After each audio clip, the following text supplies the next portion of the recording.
The Howling of Old Creek. Deep in the Appalachian Mountains, nestled in the shadow of mist-covered ridges, lay the forgotten town of Hollow's End. It had been abandoned for over a century after a series of mysterious disappearances. No one had dared venture near since then, except for those few who didn't believe the old stories or were desperate for answers. A group of 5 young urban explorers, eager to uncover the truth behind the myths, ventured to the crumbling ruins one autumn evening. They arrived just as twilight was swallowing the landscape, the fading sunlight casting long, ominous shadows across the empty streets. The first strange thing they noticed was the silence. Not the usual quiet of a town long forsaken, but a heavy, suffocating silence. Not even the rustling of wind through trees or the chirping of birds could be heard.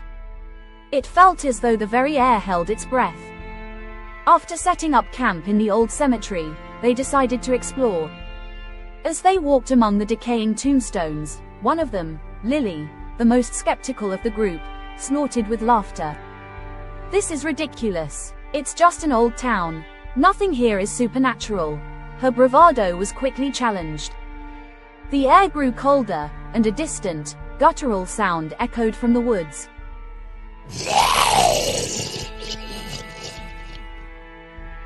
It sounded like an animal. No, something worse.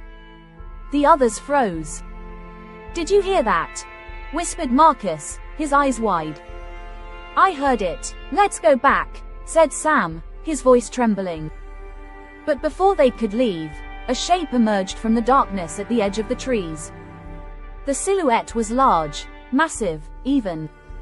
It looked like a hunched man, but there was something off about it. Long, twisted limbs stretched from its body, ending in hands with too many fingers, each tipped with claws that scraped against the rocks as it moved.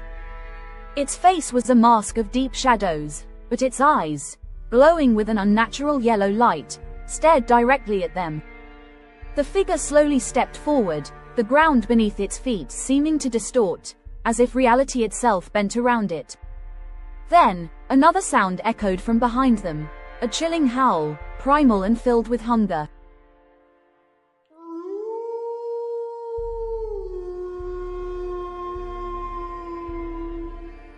It came from the direction of the hills that surrounded the town. The howl was too loud, too close. The group spun around, heartbeats racing. A second figure appeared from the shadows, taller, with limbs even more distorted, the form of a creature that looked like a mixture of man and something more monstrous. Its snout was elongated, dripping with saliva, and its jagged teeth gleamed in the moonlight. They weren't stories, gasped Lily, her voice barely audible over the increasing howls. The cryptids were real.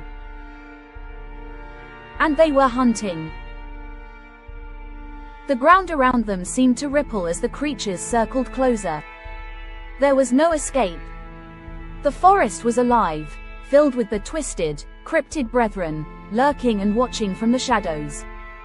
The group had unknowingly walked into a hunting ground, a place where the cryptids had lived for centuries, waiting for prey foolish enough to stumble in. One by one, the explorers were picked off, vanishing into the night, their screams swallowed by the howls of the creatures.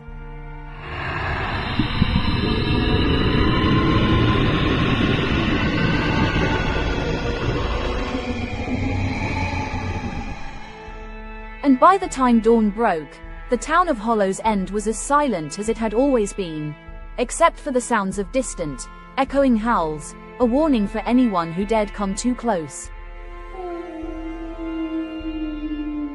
From that day forward, people spoke in hushed tones of the horrors lurking in the Appalachian wilderness, of cryptids that thrived in the shadows, and of a town that was never meant to be found. And though the story was passed down, few believed it, until another group of wanderers wandered too far, and heard the howl of Old Creek once more.